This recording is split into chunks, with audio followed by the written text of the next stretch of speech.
Again, to me, this is the most important of all conjunctions as far as everyday implications regarding what it represents. In medicine, the issue that is discussed time regarding with any medical situation. So you're always talking about, okay, chance. Okay. So what's the meaning of this? The construction is as follows. Define one event. Now let's just call this A. Okay. Just why A? Because we were boring. And also another event.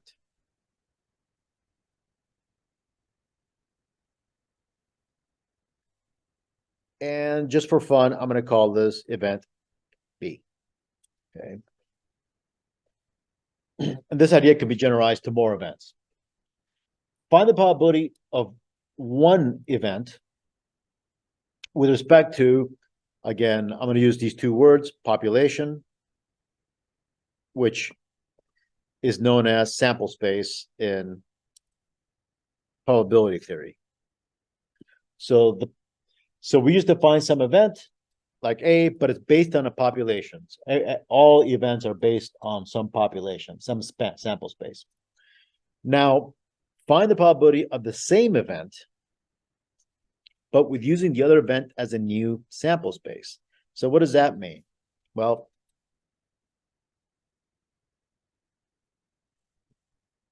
when I wrote find the probability of one event with respect to the population, let's say I'm going to symbolize this by doing the following. So I'm trying to figure out where to put this. I'm going to put it over here. So I'm going to go probability of A. This is probability of event A based on sample space.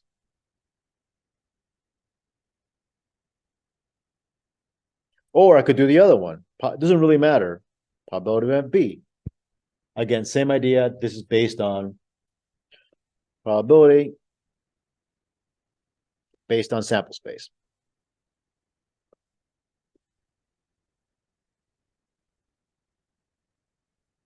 Okay. Now what we're going to do is find the probability the same event, but using the other event as a new sample space, which means this. I'm going to come right over here. So I could do the following. Probability of a event A given B.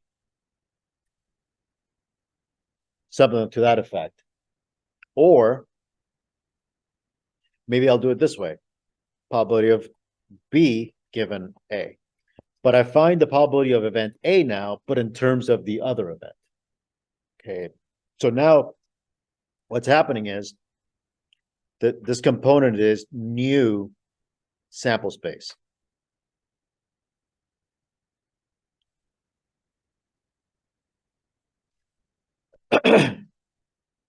If the probability of the event is unchanged,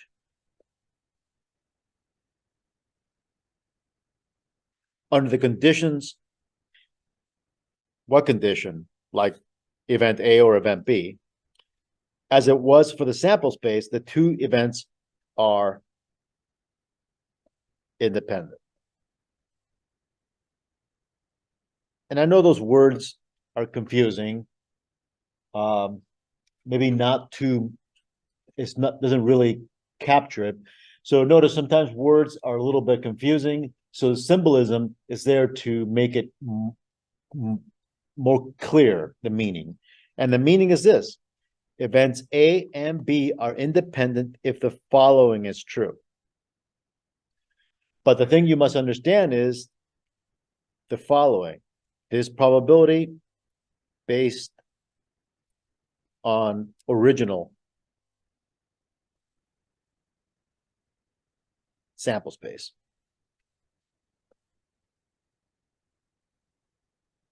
While this one is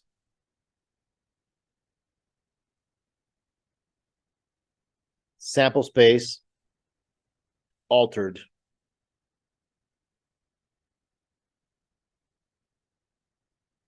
to be, well, B in this case.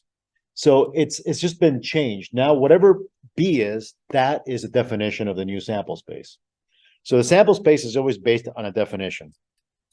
Okay. So now B is the sample space. Before it was something else. Okay?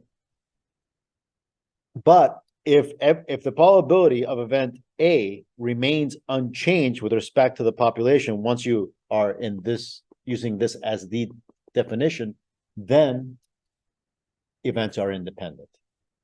Okay. So what does that mean?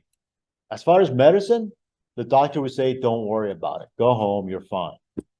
As far as probability theory, it's totally different. It's the reason we study in probability theory is because of the mechanics. It does have meaning, but also the mechanics change whenever you have independence.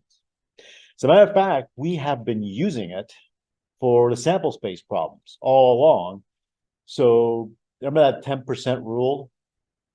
Yeah.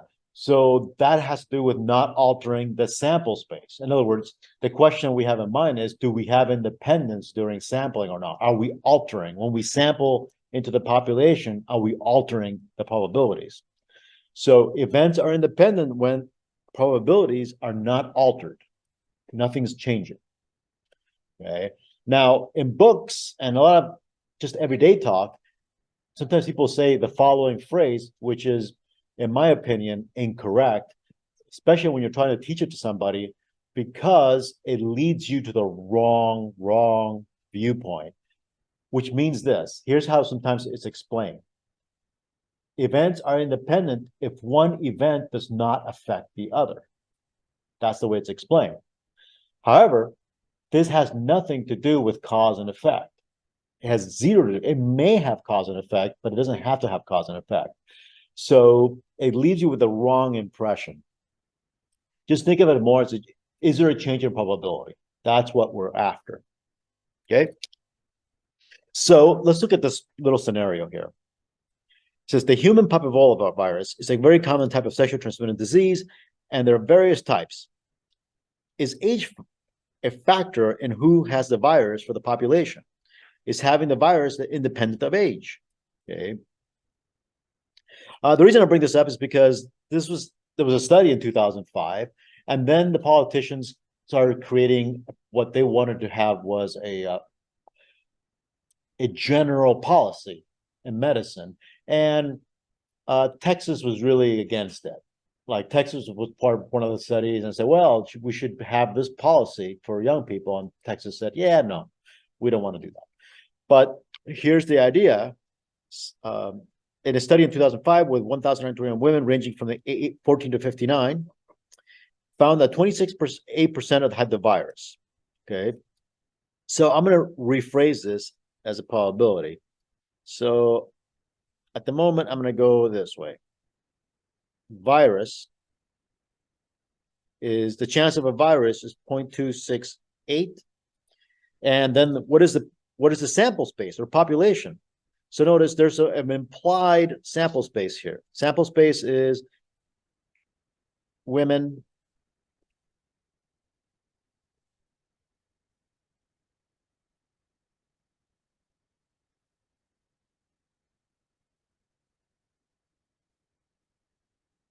and I think the reason for that we're concentrating on women was because if you had the virus, there was no outward sign of it. Like there was nothing really, you wouldn't develop. For men, it was different. For men, I think they developed something they could tell, hey, wait a minute, you have something here. But for women, it wasn't visible. But the problem is if you have this virus, your chances of getting a cancer all of a sudden go up. So that's what the issue was. That it wasn't detected, or it wasn't something that you would know you would even have. So it was, again, but notice the sample space of women age 59. So now let's read on. Now, for women in the age group 10 to 24 years of age, the number changed to 44%. So notice now, for women in the age 2024, so if I assume that this is my original sample space, I need to denote the fact that something has been altered. I'm still talking about the virus, the chance of getting the virus, but now is given that you have changed the group for women in the age group 20 to 24. So that's what we're talking about now. And it looks like it was 0.448, 44.8%. Okay.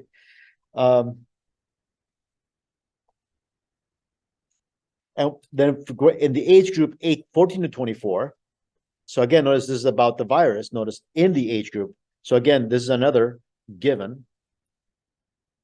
These are givens. And now for a different age group, 14 to 24, the proportion changed to 33%. So again, notice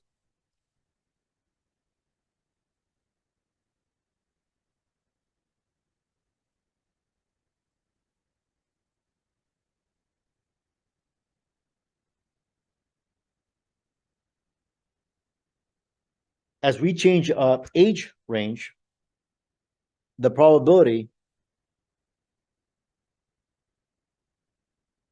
of getting the virus or having the virus, I guess I should, it's really about, well, I don't know, getting, having,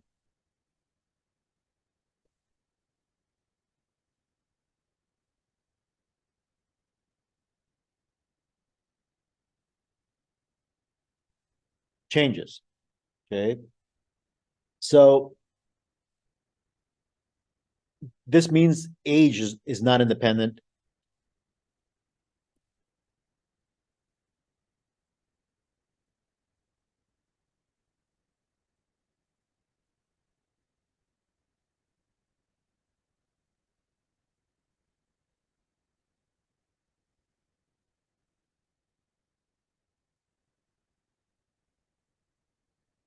Of getting the virus.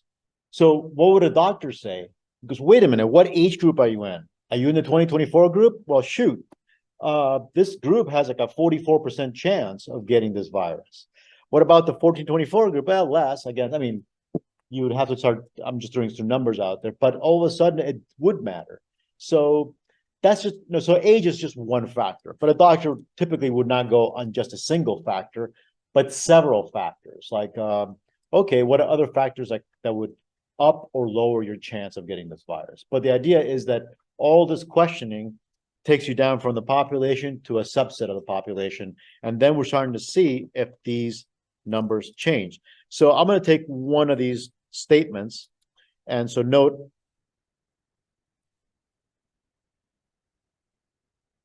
having virus, being in the age group,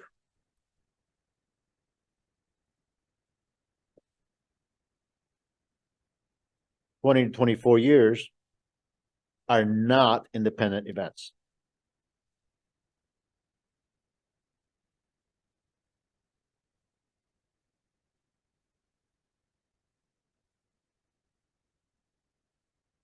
Since probabilities are different.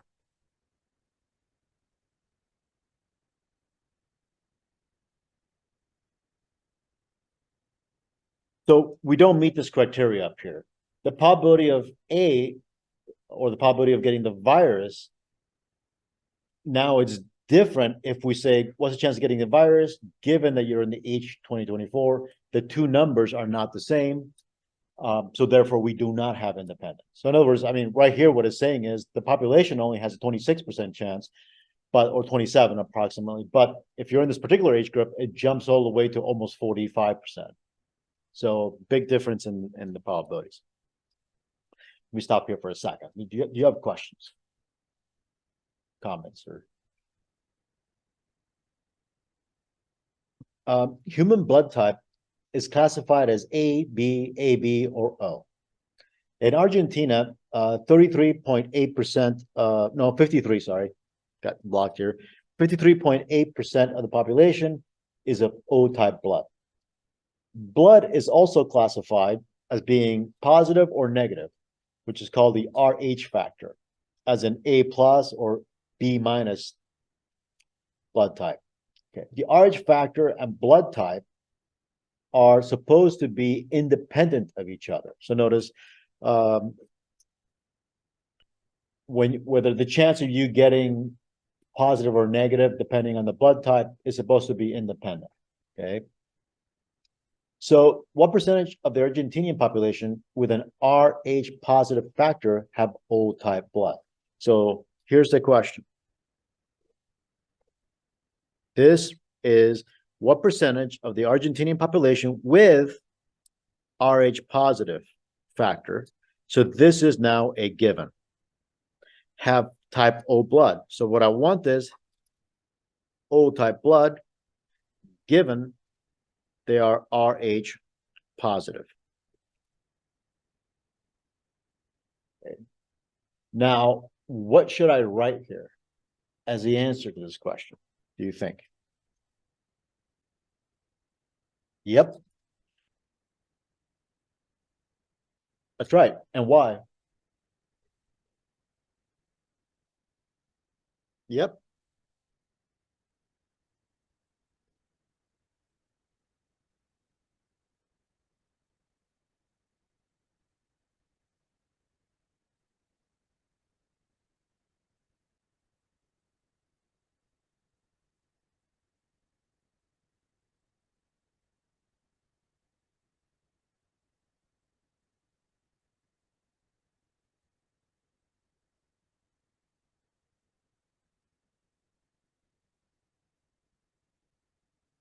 Because again, O-type blood and Rh factor are independent, and you were given the following. Notice the first sentence says, in Argentina, 53.8% have O-type blood. So the one information we were given was that in Argentina, the chance of O-type blood is 0.538. So if that's the case, then I know that this one has to be 0.538 because I was told they're independent. They should be the same number. In other words, I'm not going to expect a different number. They're independent. That's what it means, independent events. Okay. By the way, how do scientists know that Rh blood, blood type and Rh factor are independent? The answer is, well, they've done tests. What have they done? Hypothesis tests, not with small groups, but large groups. And the question, the null, is there some connection between the two? So it's possible to do this. So this is a kind of a topic in 244. You would actually do the thing that you need to do from 244 to determine if the two are truly independent.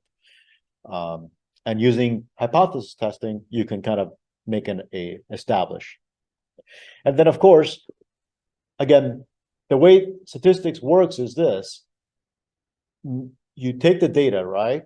And you make an assertion. Now you find evidence. But here's something that statistics never tells you. It doesn't tell you the mechanism for how it works. But now, armed with this knowledge that, hey, it looks like they're independent, a scientist would now figure out, okay, so let's try to figure out what the mechanism is. How does this thing work? Why are they independent? And now it gives them a clue of how to proceed to make that final determination. But statistics never does tell you the how. The statistics is more like, look here, there's something here to look at. Yes, you're not imagining anything. Look, there's something here that you need to discover. Okay, so I'm assuming again that the key part was that tell me this number, and they told me the two events are independent. Okay, so I knew that coming in. That's why I was able to write this. But again, I'm just doing what are independent events. It just means that I can do this. And notice, if this is true, if I were to reverse, notice the positioning. Sorry. If I were to reverse right here, it's also true. Even though this is a totally different statement, this statement is totally different from this statement. They're not the same. Okay. But if you reverse, it's the same. I mean, we have equality. What matters is not the numbers, but that we have equality. Let me ask you this question. Does smoking increase your chance of getting lung cancer? So what do I mean by that? The chance is this. Let's talk about cancer. Chance of getting cancer. And let's say I'm going to call that A, because I don't have a number in mind. So let's call it just A. Okay. So this is general population.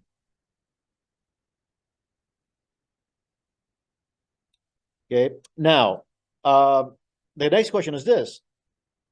Again, the same question. Cancer, given you smoke. And the question is this. Sorry.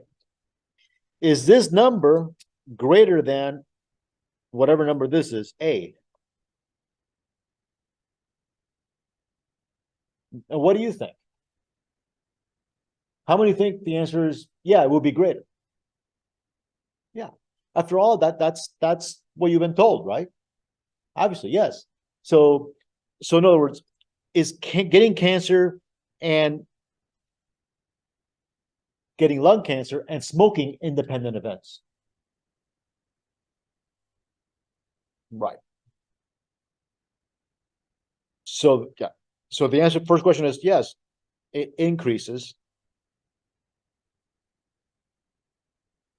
chances.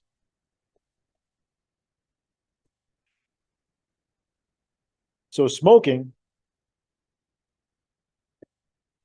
is not independent of getting lung cancer.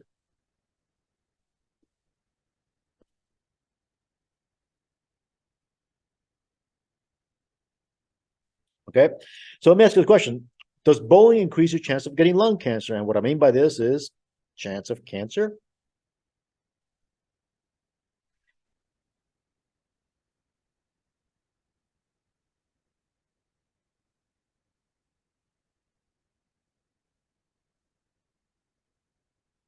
So what do you think? Does bowling increase your chance of getting lung cancer? So let's say no. How many would agree with that? Okay. All right. So I'll throw one that's no. It should not.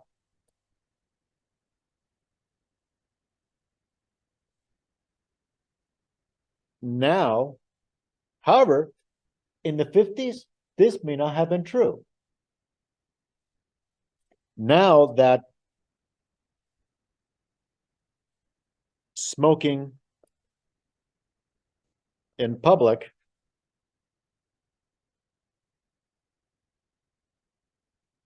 is not, or inside spaces I've got in public is not allowed. I think I don't want to read this out here,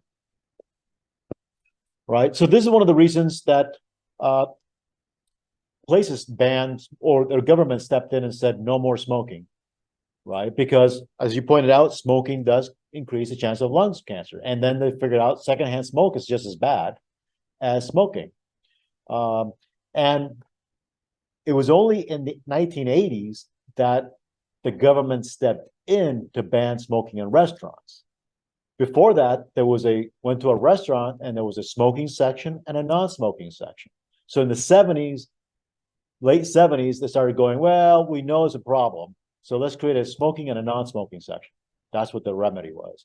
But in the 80s, certain states started banning smoking in restaurants. And then after that, just kept saying, okay, let's ban it here, let's ban it here, let's ban it there, let's ban it. And then finally, they banned it everywhere. Okay. And that's the reason, because they were trying to cut out. So, no, right? Bowling, today and day, bowling should not increase your chance of getting lung cancer. So let me ask you this. What should I write here? What is it? That's right. A. In other words, it's not going to increase, but you think bowling will decrease your chance of getting lung cancer? No. So if it doesn't increase and it doesn't decrease, it doesn't change at all. So again, the two events are independent.